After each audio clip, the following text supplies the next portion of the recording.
Hi, வணக்கம் எல்லாருக்கும் வணக்கம். இன்றைக்கி நம்ம என்ன செய்ய போகிறோம்னு பார்த்தா, இந்த மெட்ராஸ்லேயே ஃபேமஸான இது சொரா புட்டு. அந்த சொரா புட்டு தான் இன்றைக்கி நம்ம செய்ய போகிறோம். சொராவை வாங்கிட்டு வந்து நல்லா க்ளீன் பண்ணி கழுவிட்டு ஒரு கடாயில் போட்டு நல்லா தண்ணி ஊற்றி மஞ்சத்தூள் போட்டு மூடி வேக வச்சிடணும். அது கொஞ்ச நேரத்தில் வெந்துடும். வெந்த உடனே எடுத்து வெளியே வச்சு அந்த மேல் தோல் உரிச்சா அப்படியே வந்துடும். நல்லா உரிச்சிட்டு எல்லாத்தையும் ஒரு பாத்திரத்தில் போட்டு நல்லா உதுத்துடணும். உதுத்துட்டு கட்டி முட்டி இல்லாத நல்லா உதுத்துட்டு வேண்டிய அளவு உப்பு போட்டு மஞ்சத்தூள் போட்டு அதுக்கப்புறம் நல்லா பிசைஞ்சிடணும். கட்டி முட்டி இல்லாத பிசைஞ்சிட்டு கடாயை வச்சு எண்ணெயை ஊற்றி கடுகு உளுத்தம் பருப்பு போடணும்.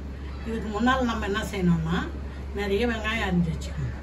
எவ்வளோ சொரா வச்சுருக்கீங்களோ அதில் ஒரு பாதி அளவு வெங்காயத்தை பொடியாக நறுக்கி வச்சிடணும். அது கூட பூண்டு வந்து பல்லாக அரிஞ்சு வச்சுக்கணும். அப்புறம் இது பச்சை மிளகா, இஞ்சி, இது எல்லாத்தையும் நல்லா அரிஞ்சு வச்சுட்டு எல்லாத்தையும் கடுகு இது பொரிஞ்ச உடனே இது எல்லாத்தையும் போட்டு நல்லா வதக்கணும். வதக்கி கருவேப்பிலை கொத்தமல்லி எல்லாம் கடைசியாக போடணும். நல்லா வதங்கிட்ட உடனே இந்த பிசைஞ்சு வச்சுக்கிற சொரா புட்டை எடுத்து அதில் போட்டு கொஞ்சம் நல்லா எண்ணெயை ஊற்றி சுற்றி நல்லா செவக்க கிளறி நேரணும்.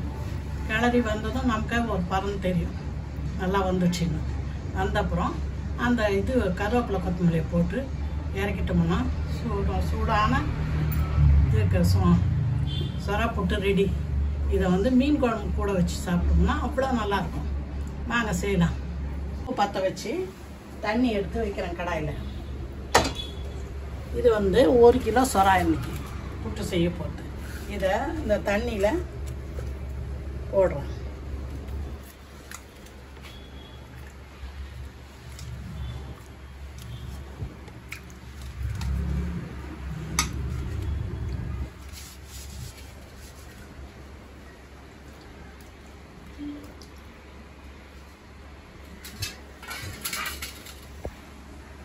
அதுக்கு மஞ்சத்தூள் போடணும். மஞ்சத்தூள் கொஞ்சம் அதிகமாக போட்டால் தான் அந்த ஸ்மெல்லெல்லாம் வராது இருக்கும். இது எங்கே போட்டோம். இப்போ இது எவ்வளோ நேரம் கொதிக்கணும்? ஒரு 15 நிமிஷம் கொதிக்கும். 15 நிமிஷம் கொதிச்சுன்னா அந்த தோல் வந்து நல்லா சீக்கிரமாக வெந்துடும். வெந்து தோல் வந்துடும் உரிக்கிறதுக்கு. சரி, மூடி முள்ளெல்லாம் எதாவது இருக்குமா? அதில் நடுவில் முள் இருக்கும். அதை மட்டும் எடுத்துடணும். உரிக்கும் போது தோலியை உரிச்சிட்டு முள்ளையும் எடுத்துட்டு நம்ம போட்டுருவோம். ஆனால் போடும் போது அதுவும் கொஞ்சம் போட்டுக்கும் தானே, இந்த நடுவில் இருக்கிற முள்ளும். முள் வேணுன்றவங்க போட்டுருவாங்க.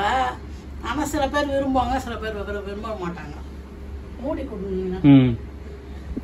ஃபுல் ஃப்ளேமில் வச்சு மூடியை வச்சு மூடி அதை ஒரு 15 நிமிஷம் வேக விடணும். வேகட்டும். அதுக்கப்புறம் குடிக்கணும். எங்கள் ஊர் ஆற்காடு. எங்கள் அப்பா என்ன கல்யாணம் பண்ணி கொடுக்க சொல்ல அவருக்கு அப்போல்லாம் இறா சாப்பிட்றதெல்லாம் ரொம்ப ரேர்.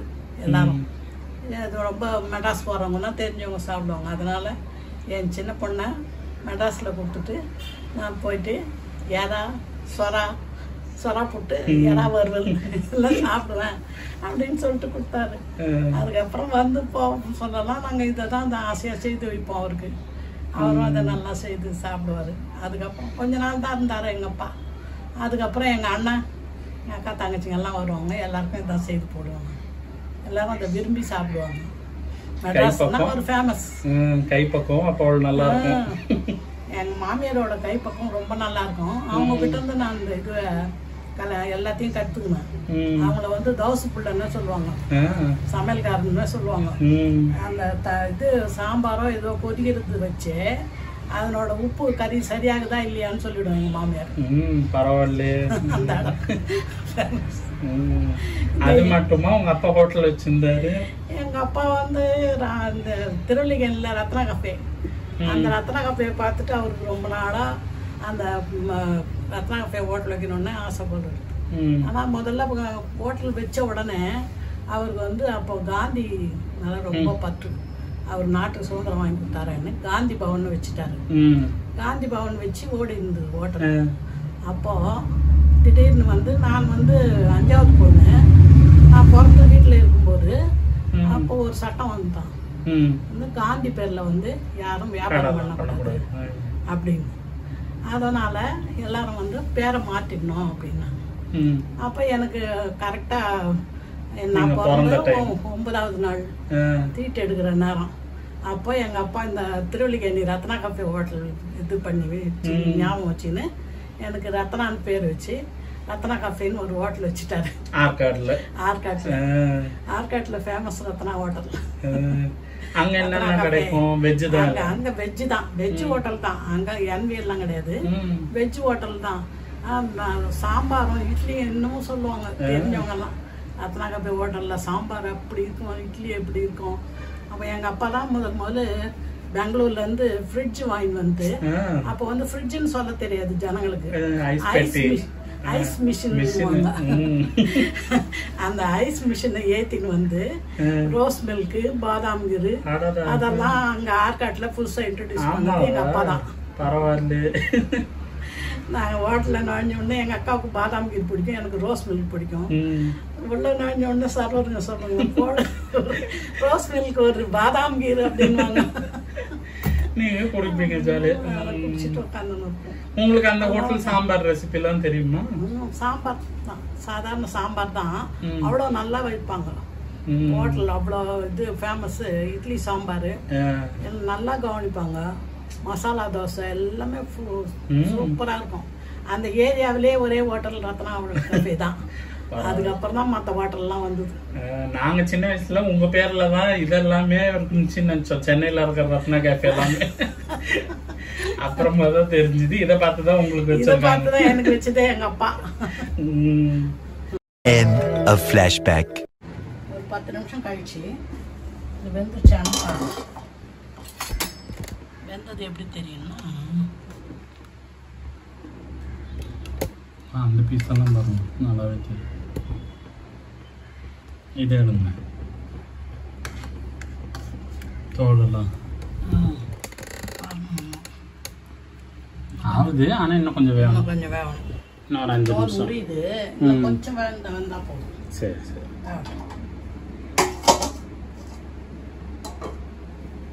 இப்போ ஒரு 5 நிமிஷம் கழிச்சு பார்த்தா நல்லா தோல் வெளியே வர மாதிரி நல்லா வெந்துடுச்சு. இதை எடுத்துடணும். எடுத்து இதை வந்து கொஞ்சம் நரன்னு இருக்கும், அதனால தண்ணி ஊற்றி நல்லா அலசிட்டு தோலை உரிச்சு எடுத்துடணும். தோலை உரிச்சிட்டு அந்த இதுவை நல்லா இது பண்ணணும். மஞ்சத்தூள் போட்டு நல்லா உதுத்துக்கணும். புட்டு பதத்தில்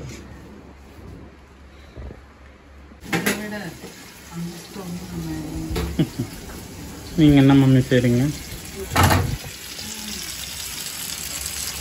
வெயிலுக்கும் இதுக்கும் பார்க்கவே முன்னாடி அடடா சம்மர் மத்தியானம் அப்படின்ற மாதிரி. என்ன செய்ய சொல்லு. மீன் குழம்பு. என்ன மீன்? சங்கரா மீன். ஓ, சங்கரா மீன் குழம்பு. மம்மி ஸ்பெஷல், மாமி ஸ்பெஷல். சொரா இந்த வெந்த சொரா புட்டை சொராவிலையும் சொராவங்களை எடுத்து அந்த மேலே இருக்கிற தோலை உரிச்சிடணும். உரிச்சு எடுத்துட்டு அதை தனியாக வச்சுக்கணும். தண்ணி தொட்டு உரிச்சா ஈஸியாக இருக்குமா? ஆமாம், சரி. தண்ணி தொட்டு உரிச்சா தான் அது ஈஸியாக இருக்கும். அதுக்கப்புறம் அதை உதுக்கணும். சரி. அது மேலே வந்து நரநரன்னு இருக்கும் அந்த தோல் மேலெல்லாம். அதனால தான் நல்லா கழுவிடணும். இப்போ இது நல்லா ஆறுனதுக்கு அப்புறமா தான் தோல். ஆமாம், ஆறுன அப்புறம் தான் நம்மளால உரிக்க முடியும், இல்லைன்னா கை சுடும்ல. சரி, காட்டுங்க. அவ்வளோதான் தோல் வந்துச்சு. தோலை இப்படி உரிச்சிட்டு நல்லா அலசிட்டு எடுத்து வைக்கலாம். சரி.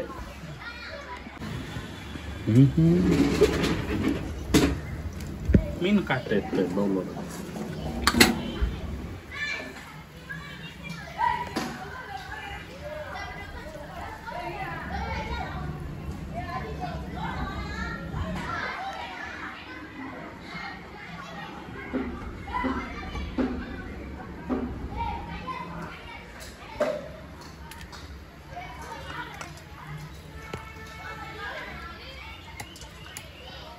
இந்த தண்ணியில் இந்த வெந்த சொராப்பு துண்டுங்களை போட்டு நல்லா அலசிட்டு தோலை உரிச்சிட்டு அதை வந்து நல்லா பிழிஞ்சி எடுத்துக்கணும்.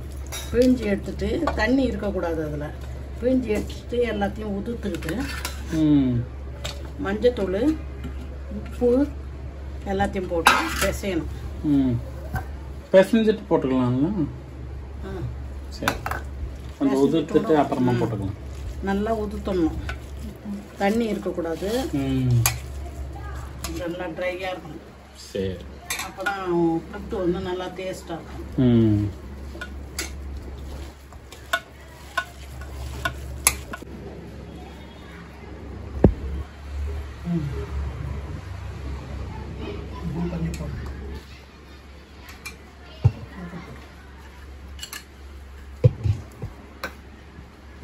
உப்பு வேக வைக்கும் போது போடல.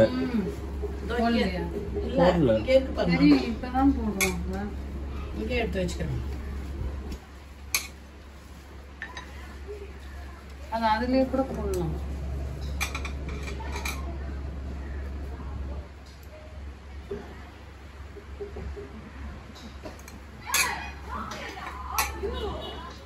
நல்லா ரெண்டுத்தையும் போட்டு நல்லா பேசணும்.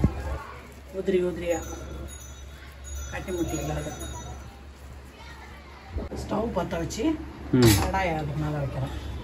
வச்சுட்டு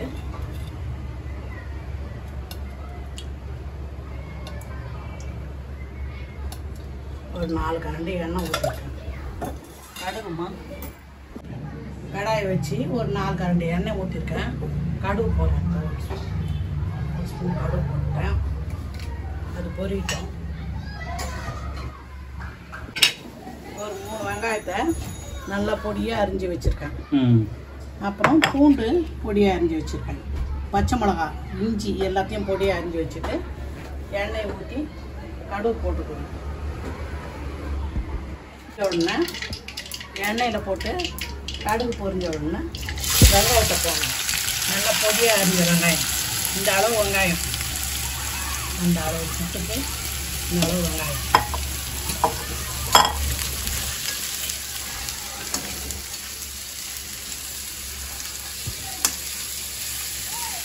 பாருங்கள். பச்சை மிளகா பொடியாக இருந்தது, பூண்டு பொடியாக இருந்தது, இவ்வளோ பூண்டு தேவைப்படும். இஞ்சி எல்லாத்தையும் போட்டோம். கருவேப்பிலை கொத்தமல்லியே கடைசியாக தான் போடணும்.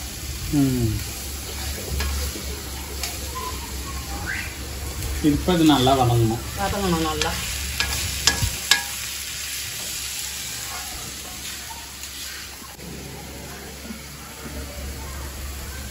வெங்காயம் வதங்கினதும் வெங்காயத்தில் கொஞ்சம் மஞ்சத்தூள் போட்டுருக்கோம்.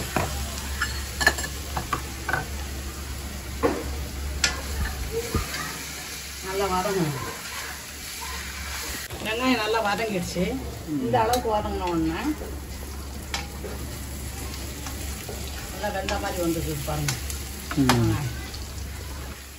இந்த பிசைஞ்சு வச்சுக்கிற புட்டு எடுத்து இதை போடணும்.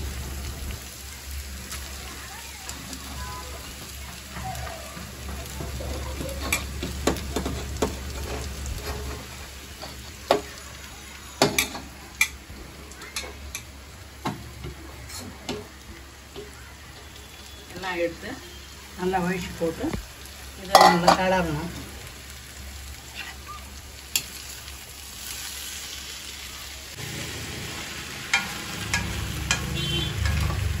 தேங்காய் போட்டால் கொஞ்சம் உதிரி உதிரியாக தெரியும்.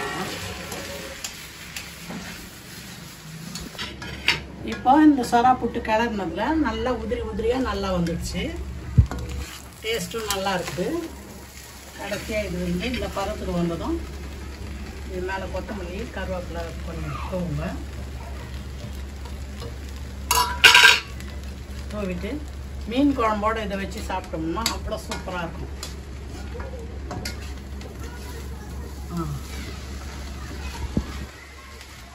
முடிஞ்சிடுச்சு. இப்போ சொரா புட்டு ரெடி. இப்போ இந்த சொரா புட்டு ரெடி ஆயிடுச்சு. இந்த மீன் குழம்புல வச்சு நீங்கள் சாப்பிடுங்க. இது உங்களுக்கு பிடிச்சிருந்தா இந்த வீடியோவை பிரீஸ் இல்லாமலுக்கு சப்ஸ்கிரைப் பண்ணுங்கள், லைக் பண்ணுங்கள். ஒரு வீடியோவில் சந்திப்போம். பாய்.